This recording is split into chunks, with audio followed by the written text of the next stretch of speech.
A fight is brewing over who is going to be Mike Braun's running mate this fall. Republican delegates will gather right here in Indianapolis tomorrow.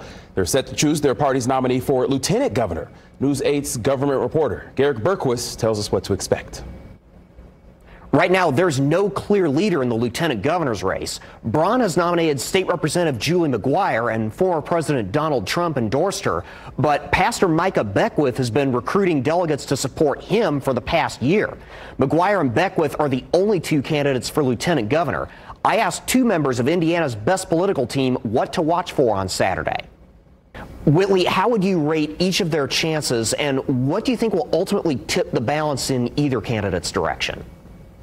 You know, I definitely think that Julie McGuire is a very strong candidate, and she's obviously Braun's pick, and Braun was the pick of the Indiana GOP. And so I think that she has really great chances, but I wouldn't count Micah Beckwith out. You know, he has been campaigning for quite some time, but the truth of the matter is we have two strong candidates that are looking to help lead Indiana into the future, and that's what we're excited about. Ariel, how will the outcome of that contest affect Democratic messaging going into November? And could it play a role in who Jennifer McCormick picks for her running mate?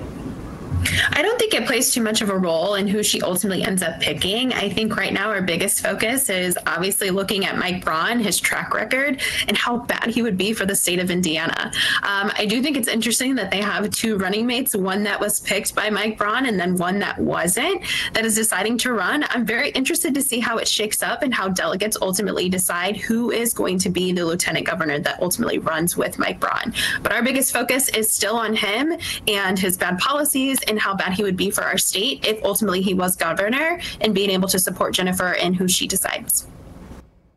We will have full coverage of the Indiana Republican Party convention this Saturday here on Wish TV. And be sure to tune in on Sunday morning for All Indiana Politics. It airs at 9:30 here on Wish TV. I'm Garrett Bergquist for Wish TV, wishtv.com, or follow us on Facebook for updates.